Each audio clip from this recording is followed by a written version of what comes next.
Well, this is what the studio looked like right now. I managed to get most of the fans out, which is what I wanted to do. Didn't get them all out. Unfortunately, the process has kind of been a bloodbath so far, and looks like it'll continue to be. A lot of things are not going well on various fronts. The car just broke, so tack that onto the list.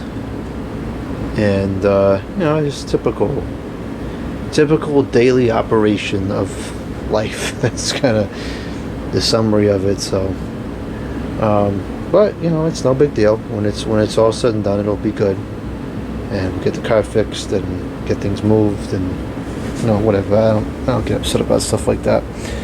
So I got this air conditioner back from my grandfather. I had loaned it to him last year, and he wasn't using it this year, so I took it back.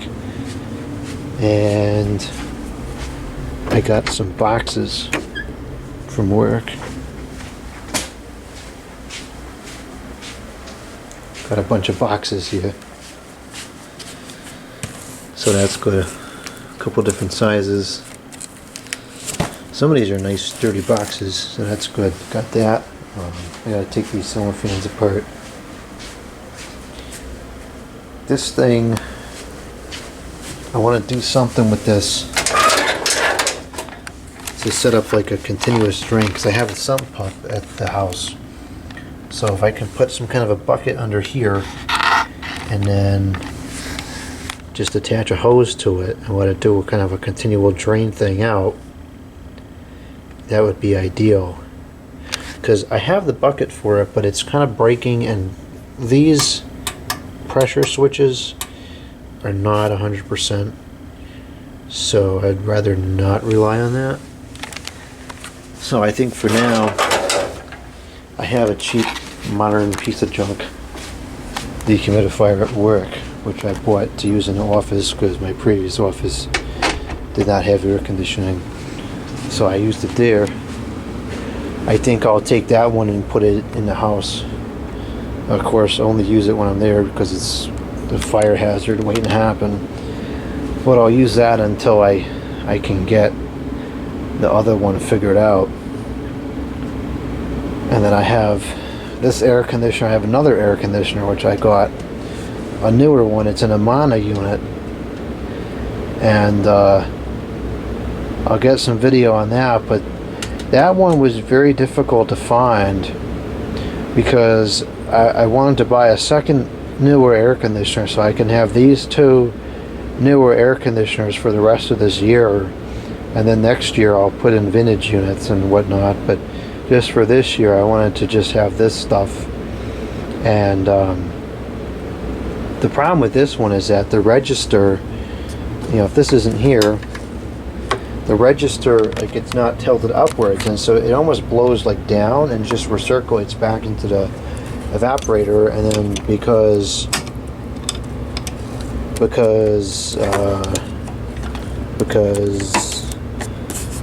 thermostat is so out of calibration, or, well, to me it's out of calibration, but I know that's not, that's how it's supposed to be. It only turns on like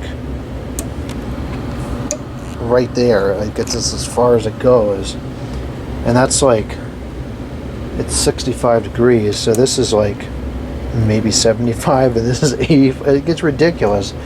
When my grandfather was using this thing, he would set it here, and he runs the air conditioner at 78, so this is probably right around 78, and I would suspect this is like maybe 72, 75, because when I was using this at work I would have an issue with not being able to get it to come on because it just wasn't cold enough, and it was 70 something degrees. Anyway, so the point is, the air just recirculates back into the evaporator, which causes it to not cool very well. It also caused this to turn off for absolutely no reason, and so the thing would just shut on and shut off and shut on and shut off and not do any cooling. So I put this here, and I can kind of adjust the height by moving that piece of wire around, and that makes it work a lot better than the way it did originally. So the original point was when I was buying the second unit, or I guess buying the first unit, because that was the first unit that I bought. This particular one was a trash find. Buying the first unit, I wanted two things. I wanted a 5,000, because it was a small house. It's 900 square feet. You know, I don't need anything crazy there. 500 is more than adequate. So, in fact, even 500 probably is good enough. I wanted a unit that had mechanical controls and had the registers that could either just be adjusted or just be permanently upwards. And that was very difficult to find. I could not find any 5,000 BTU units that seem to have that. And I've searched through tons and tons of models, and I can't find it, because what would happen was I could either find 5,000 BTU units that had mechanical controls or the register that could be adjusted upwards, but I could not find those two features existing simultaneously, which is honestly absurd, because the register thing should be standard. But regardless, I finally found an Amana unit which had both features, and so I bought it, and I checked it real quick the other day. Seems to work just fine, so we'll have that. And actually, it'll be kind of interesting to see how long it lasts, because it's 410, so it's not really a great piece of machinery, but it's 410, not 32. I don't want to deal with that, so it's 410. And I'm going to drill a hole or actually already did. I drilled a hole in the bottom of it, and we'll just see how long it lasts. You know, I'll clean it every year and keep it clean, and I'm just curious to see. You know, I tend to think that these appliances fail because of lack of service. And I'll be the first one to say the old air conditioner is superior. I would take, you know, a Carrier Siesta from the 1980s over something like this any day. I think it cools better. I think it sounds better. I think it runs better. I think it uses less electricity per the cooling capacity it puts out. And I think it's just overall intrinsically a superior machine. But I think these are better than a lot of vintage people give them credit for, because the amount of cooling like this one only pulls 3 amps.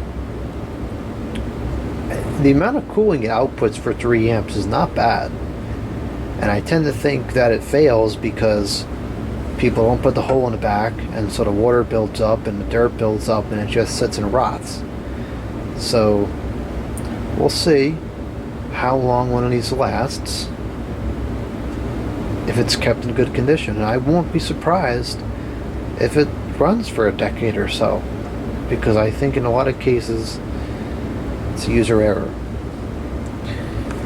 So that's that. Let the commentary fly on that bit.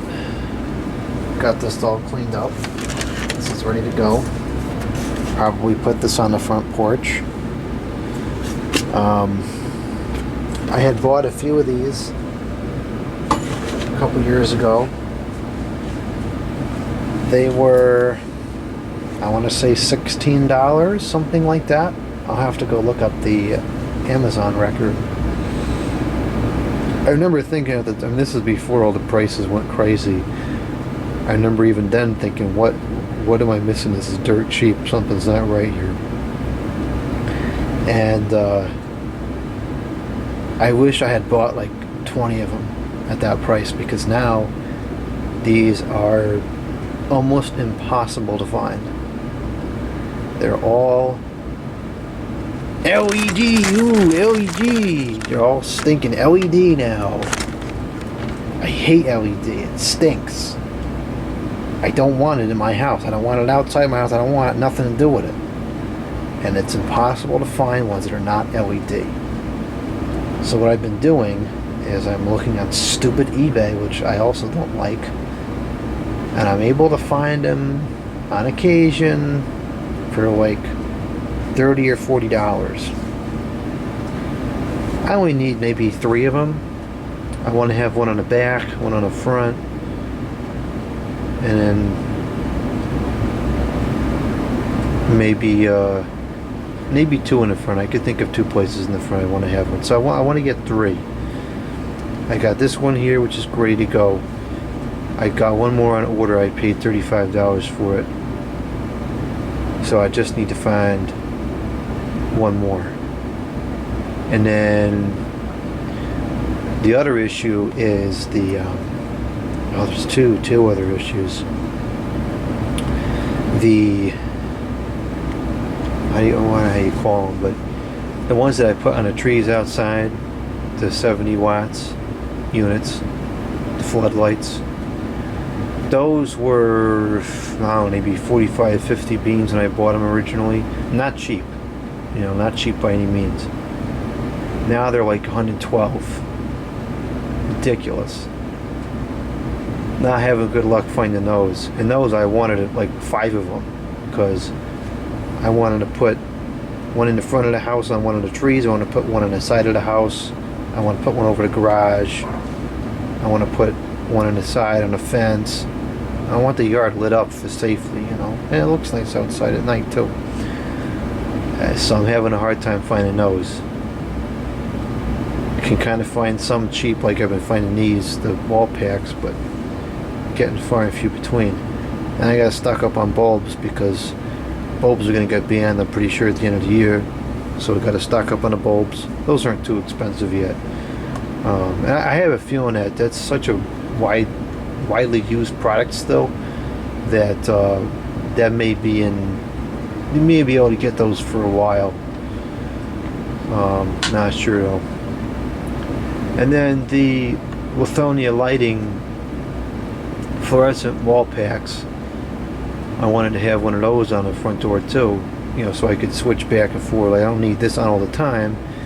You know, I would run this when I'm out there, and when I go to sleep, I'll put the fluorescent one on there because that's good enough to just light the area up.